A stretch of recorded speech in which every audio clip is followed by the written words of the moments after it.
ሰላም እንዴት ናችሁ? የዘመን ስፖርት ቤተሰቦች ምርጫችሁን ዘመን ስፖርት አድርጋችሁ አዳዲስና ትኩስ ስፖርታዊ መረጃዎችን ለማድመጥ ስለምትመጡ አመሰግናለሁ። በዛሬው ስፖርታዊ መረጃዎች የ34ኛ ሳምንት የእንግሊዝ ፕሪሚየር ሊግ አስገራሚ ውጤቶችን አስተናግዷል፣ እንመለከተዋለን። በእንግሊዝ ኤፍ ኤ ካፕ የግማሽ ፍጻሜ ጨዋታም ተካሂዶ ነበር። ክሪስታል ፓላስም አሳምኖ አስቶን ቪላን በማሸነፍ የዋንጫ ተፋላሚ መሆኑን አረጋግጧል። በዝርዝር የምንመለከተው ጉዳይ ይሆናል። ከዘመን ስፖርት ጋር አብራችሁ ስትቆዩ የስፔኖቹ ሁለቱ ኃያላን ከጨዋታው በፊት ጀምሮ መነጋገሪያ የነበረውን የዋንጫ ኤል ክላሲኮ ጨዋታ አድርገዋል። ይህንንም እንመለከተዋለን። ከዚህም ሌላ በእንግሊዝ ኃያላን አርሰናል፣ ማንቸስተር ዩናይትድ፣ ቼልሲ እንዲሁም በሌሎች ክለቦችም አዳዲስ የተጀመሩና እየተጠናቀቁ ያሉ የዝውውር መረጃዎችም አሉ። የየዕለቱ መረጃዎች በትኩሱ እንዲደርሳችሁ ዘመን ስፖርትን ሰብስክራይብ ማድረግ አይርሱ። ከወደዳችሁትና ለብዙ እንዲደርስ ከፈለጋችሁ ላይክ እና ሼር በማድረግ ጀምሩ። አብራችሁን ቆዩ። አርሰናል የቼልሲውን አጥቂ ክሪስቶፈር ንኩንኩን በክረምቱ ለማዘዋወር መዘጋጀቱን ዘገባው አመላክቷል። ንኩንኩ በውድድር ዘመኑ መጨረሻ ወደ ኤንዞ ማሬስካ የመጀመሪያ አሰላለፍ መግባት ባለመቻሉ አማራጮችን እንደሚያጤን ይጠበቃል። በኮንፈረንስ ሊግ ውስጥ መደበኛ ተጫዋች ሆኖ ቆይቷል። በፕሪሚየር ሊጉም ኒኮላስ ጃክሰን በጉዳት በሌለባቸው ጨዋታዎች ለሳምንታት ቢያገለግልም ነገር ግን የፕሪሚየር ሊግ ጨዋታዎችን ያደረገው 9 ብቻ ነው። ዘገባዎች እንደሚያሳዩትም ለንኩንኩ ያለው አንዱ አማራጭ የሰሜን ለንደኑ አርሰናል ብቻ ነው። መድፈኞቹ ፈረንሳዊውን በጥር ለማዘዋወር ፍላጎት እንደነበራቸውና በውድድር ዓመቱ መጨረሻም ፍላጎታቸው እንደሚቀጥሉ ተነግሯል። አርሰናል በዚህ ክረምት አዲስ አጥቂ ይፈልጋሉ እና ጥረታቸውን በስፖርቲንግ ሊዝበኑ ቪክቶር ዮከሬሽ እና የአርቢ ላይፕዚጉ ቤንጃሚን ሴስኮ ላይ እንደሚያተኩሩ ይታሰባል። ነገር ግን ንኩንኩን ለገባ አማራጭ ስለሚያቀርብ ለሚኬል አርቴታ አርሰናል የተሻለ ፍላጎት ሊያሳድር ይችላል። በጥር የዝውውር መስኮት ወደ ባየር ሙኒክ ዝውውር ማድረግ እንደሚፈልግ በወቅቱ ተዘግቦ ነበር። ነገር ግን በቋሚነት ብቻ ሲሆን ይህም ቼልሲ ያቀረበው የ70 ሚሊዮን ፓውንድ ዋጋ የማይቻል ሆኖም ተገኝቷል።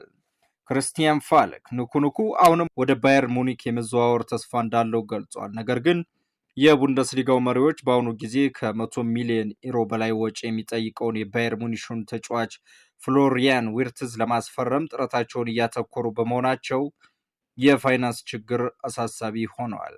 ባየር ሙኒች ንኩንኩን ለማዘዋወር የገንዘብ ድጋፍ ለማድረግ ማቲስ ቴልን በቋሚነትም መሸጥ አለባቸው። ፈረንሳዊ ወጣት በጥር ወር በ6 ወር ብድር ቶተንሃም ሆትስፐርስን የተቀላቀለ ሲሆን ስፐርስ ዝውውሩን ከ50 ሚሊዮን ፓውንድ በላይ በሆነ ወጪ በቋሚነት የመጨረስ ምርጫ አላቸው። የኢፕስዊች ታውኑ ሊያም ዴላፕ የሰማያዊዎቹ ግንባር ቀደም ኢላማም ሲሆን ለእንግሊዛዊ ማንኛውም እንቅስቃሴ በንኩንኩ ሽያጭ ላይ የበለጠ በምቾት ይደገፋል።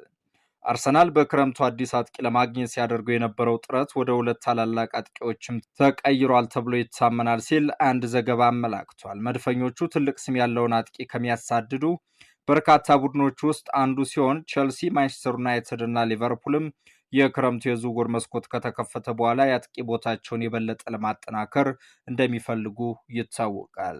አራቱም ኃያላን ክለቦች ብዙ ጊዜ ከተመሳሳይ ተጫዋቾች ጋር ተያይዘው ቆይተዋል። ነገር ግን የዝውውር መስኮቱ ሲቃረብ ትኩረት ያደረጉ ክለቦችን ብቅ ማለት ይጀምራሉ። እንደ ዴቪድ ኦርነስቴን ዘገባ ከሆነ አርሰናል አሁን የስፖርቲንግ ሊዝበኑን ቪክቶር ዮከሬሽ እና የአርቢ ላይፕዚጉን ቤንጃሚን ሴስኮ እንደ ዋና ዓላማቸው አድርገው እየተመለከቷቸው እንደሚገኙም ገልጿል። አሌክሳንደር ኢሳክም ሆነ እንደ ቪክቶር ኦሲሜን እንዲሁም ሌሎች በአርሰናል ራዳር ውስጥ ሲሽከረከሩ የነበሩ ስሞች እውን ሊሆኑ የሚችሉ አይመስለኝም ሲል ገልጿል። በርካታ ክለቦችም ኦሲሜንን ማሳደድ ያበቁ ይመስላሉ። ቼልሲ እና ዩናይትዶች ጥረታቸውን በኢፕስዊች ታውኑ አጥቂ ሊያም ዴላፕ ላይ እያተኮሩ እንደሚገኙ ይታወቃል። ይህም አርሰናል ከቅድሚያ ኢላማቸው አንዱን በትንሹ ፉክክር ለማስፈረም በር ከፍቷልም ሲል ገልጿል። ቪክቶር ዮከሬሽም ወደ አርሰናል ለመዘዋወር በጣም ፍላጎት አለው ተብሎ ይታሰባል። አርሰናልም የስዊድን ኢንተርናሽናል ለማግኘት 60 ሚሊዮን ፓውንድ መክፈል ይኖርበታል። ቤንጃሚን ሴስኮ በበኩሉ የቼልሲና ዩናይትድ ኢላማ ሆኖ ቀጥሏል። ለዚህ ዝውውርም ሁለቱም ክለቦች አጥቂያቸውን መሸጥ ይፈልጋሉ። ተጫዋቹም እስከ 86 ሚሊዮን ዩሮ ሊሸጥ እንደሚችል አስተያየቶች እየቀረቡም ይገኛል። የወልቨርሃምፕተን ወንደርስ አሰልጣኝ ቪቶር ፔሬራ በማቴዎስ ቹንሃ ከማንቸስተር ዩናይትድ ለቀጠለው የዝውውር ፍላጎት የሰጠው ምላሽ ምንም ስጋት እንደሌለው ተናግሯል። ዩናይትድ የቹንሃን 62.5 ሚሊዮን ዩሮ የውል ማፍረሻ ለማስነሳት ተዘጋጅቷል እና ከብራዚላዊ ኢንተርናሽናል ጋር በግል ጉዳዮች ላይ ድርድር በማድረግ ላይም ይገኛሉ። ተፈጥሯዊ አጥቂ ቹንሃ በፔሬራ 3-4-2-1 አሰላለፍ ውስጥ የአጥቂ አማካይ የሆኑ የአሰልጣኞችን አይንም መሳብ ችሏል። ፔሬራ ምንም አይነት ዝርዝር መረጃን ለመግለጥ ፈቃደኛ አልሆነም። ነገር ግን ቹንሃ ትኩረቱን በጨዋታው የመጨረሻዎቹ ጥቂት ሳምንታት ውስጥ መያዙን አበክሮ ተናግሯል። አሰልጣኙ ቪቶር ፔሬራም ቁርጠኛ ነው ይላል።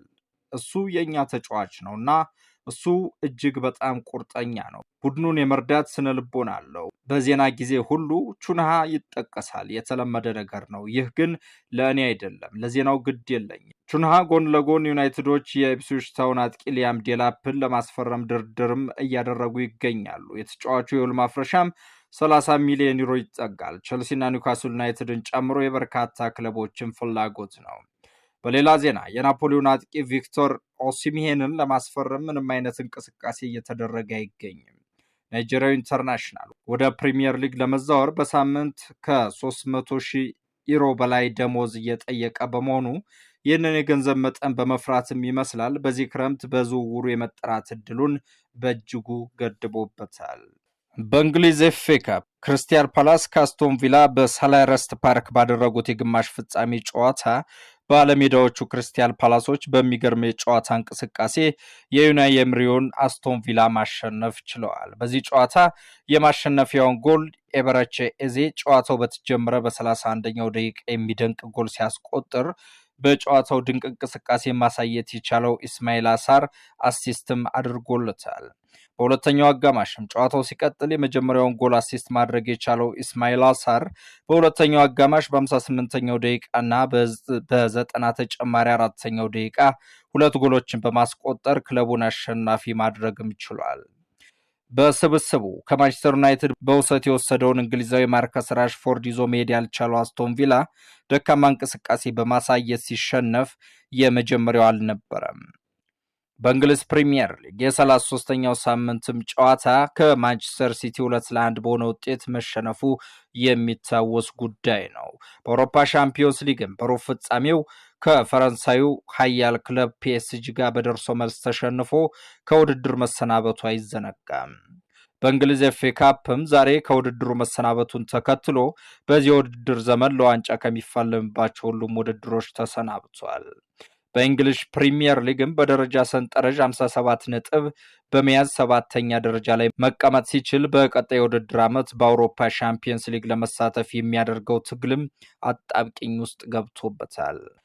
በእንግሊዝ ፕሪሚየር ሊግም ትናንት ምሽቱን 5 ጨዋታዎችን የተመለከትን ሲሆን በደረጃ ሰንጠረዥ ለውጥ የተመለከትንበት ጨዋታም ተደርጓል። በዚህም ቀደም ብሎ የኤንዞ ማሬስካው ቼልሲ ጠንካራውን ኤቨርተን ያስተናገደ ሲሆን 1-0 በሆነ ጠባብ ውጤት አሸንፏል። በ61 ነጥብም 4ኛ ደረጃ ላይ መቀመጥ ሲችል ለቀጣይ ዓመት የአውሮፓ ሻምፒየንስ ሊግ ለመሳተፍ ቦታውን እያመቻቸም ይመስላል። በሌላ ጨዋታ ብራይተን ኤንድ ሆቭ አልቢየን ዌስትሃምን 3-2 በሆነ ውጤት ሲያሸንፍ ኒውካስል ቀድሞ መውረዱን ያረጋገጠውን ኢፕስዊች ታውንን 3-0 በሆነ ውጤት ማሸነፍ ችሏል። ፉልሃም ሳውዛምፕተንን 2-1 እንዲሁም ወልቨርሃምፕተን ወንደረርስ ሌስተር ሲቲን 3-0 በሆነ ውጤት አሸንፈዋል። ተጠባቂ የነበረው የስፔን ኮፓ ዴል ሬይ ኤል ክላሲኮ አሁንም የቀድሞ ግለቱ ሳይደበዝዝ ፍትጊያውን፣ ሩጫውን፣ ሙቀቱን በ130 ደቂቃዎቹ ፍልሚያዎች አስመለከተን። እያንዳንዱ ደቂቃ በስሜታዊ ፍጥጫ የታጀበ፣ ደቂቃዎቹ እየገፉ በሄዱ ቁጥር የደጋፊዎች ብቻም ሳይሆን እግር ኳስ ወዳድ ተመልካችን በሙሉ ልብ ሰቅዞ መተንፈስ እስኪያቅት ድረስ የልብ ትርታን ጭምር ተቆጣጥሮ ተመለከት ነው። አሁን ይህ ጨዋታ በምን ሊገለጽ ይችላል? በእርግጥም እግር ኳስ ሁለት የተለያዩ አካላትን አንድ የሚያደርግ ክስተት ነው። እውነትም እግር ኳስ እውነተኛ ስሜት የሚንጸባረቅበት ኃይል ነው። እውነትም እግር ኳስ በቃ እግር ኳስ ነው። ነገር ግን አንድ ማለት ያለብኝ ነገር ካለ እግር ኳስን ሳትመለከቱ እንዳትሞቱ። ብዙ የሚባልለት የምሽቱ ጨዋታ ነገር ግን በቃል ለመግለጽ እጅግ አስቸጋሪ፣ በእግር ኳስ ማየት ካለብን ነገሮች ሁሉንም አስመለከተን። በመጨረሻም አንዱ ክለብ መደሰት አለበትና በአንዱ ሐዘን እያዘንን አጠናቀቅ ነው። ባርሴሎና ሪያል ማድሪድን በጭማሪ 30 ደቂቃዎች መገባደጃ ላይ በማስቆጠር 3-2 በሆነ ውጤት በማሸነፍ የስፔን ኮፓ ዴል ሬ ዋንጫን ከፍ አድርጎ አንስቷል። በዝርዝር ነገ ጧት በሚኖረን ስፖርታዊ መረጃ ላይ እንመለስበታለን። ዘመን ስፖርትን ስለምትከታተሉ አመሰግናለሁ። ዘመን ስፖርትን ሁላችሁም ሰብስክራይብ በማድረግ ይህ ቪዲዮም ለሁሎች እንዲደርስ ላይክ እና ሼር በማድረግ አጋርነታችሁን አሳዩ። ሰናይ